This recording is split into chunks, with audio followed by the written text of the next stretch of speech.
Uno de los pilares fundamentales de la programación orientada a objetos es la herencia. Ahora es momento de estudiarla. Revisemos entonces qué es la herencia, qué tipos de herencia existen en Java, el diseño jerárquico de la herencia y niveles de acceso, cómo usar la palabra clave super y el llamado a constructores en una jerarquía de herencia.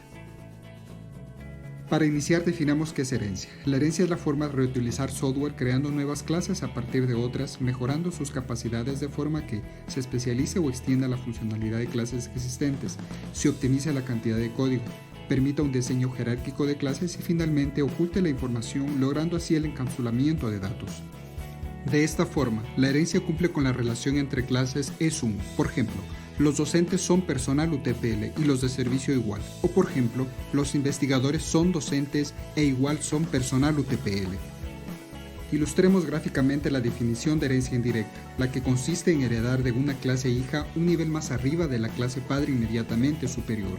Por ejemplo, las subclases invitado e investigadores heredan indirectamente de la clase padre personal UTPL y siempre cumpliendo con la relación es-1.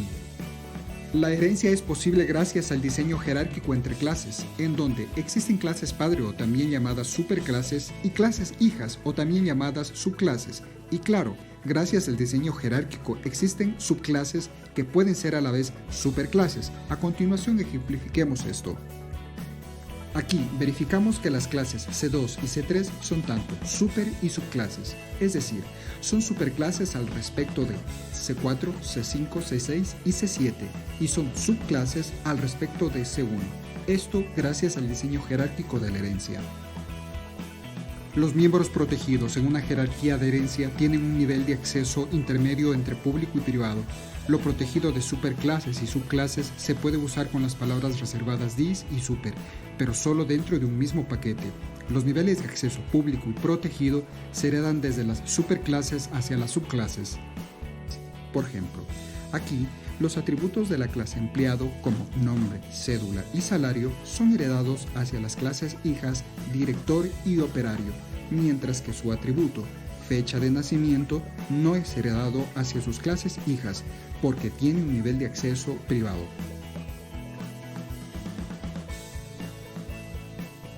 Si dentro de una clase hija desea invocar a los miembros público o protegido de su clase padre, debe usar la palabra super. Aquí, por ejemplo, la clase hija operario invoca al método calcular salario pero de su clase padre empleado. Caso contrario, si lo que desea usar son los miembros de su clase actual, solo debe usar la palabra dis.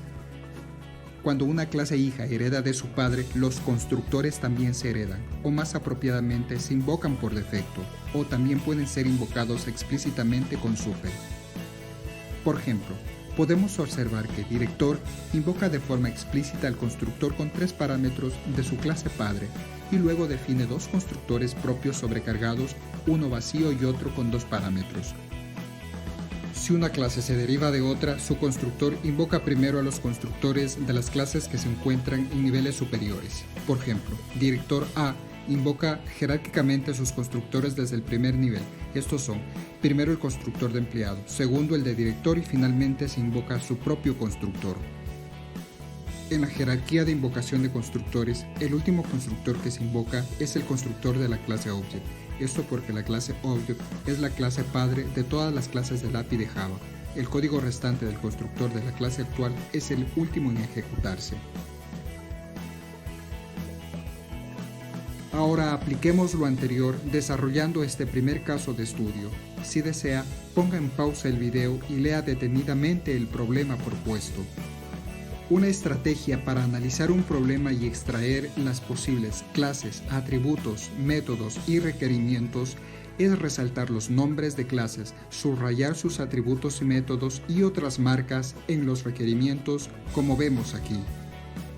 Con estas marcas es más sencillo construir el diagrama de jerarquía de herencia UML. Aquí se puede apreciar que empleado es la clase padre y las subclases que heredan de empleado son gerente y operario. También que los atributos de empleado son nombre y sueldo. Estos atributos se heredan a las subclases gerente y operario. Y finalmente los atributos únicos de gerente son departamento y secretaria, mientras que el único atributo de operario es horas laboradas. En el UML vemos que la superclase es empleado, Las subclases son gerente y operario.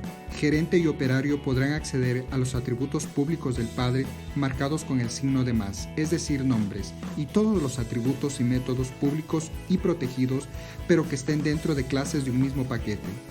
Finalmente, en la codificación, cada clase se define con las palabras public class. Gerente y operario no las tienen, ya que las tres clases están escritas dentro de un mismo archivo .java.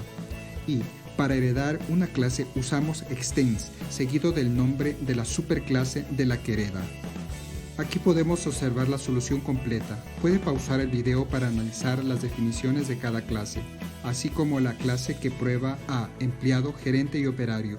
La clase de prueba instancia a gerente y operario, invocando sus constructores con parámetros y visualizando sus resultados.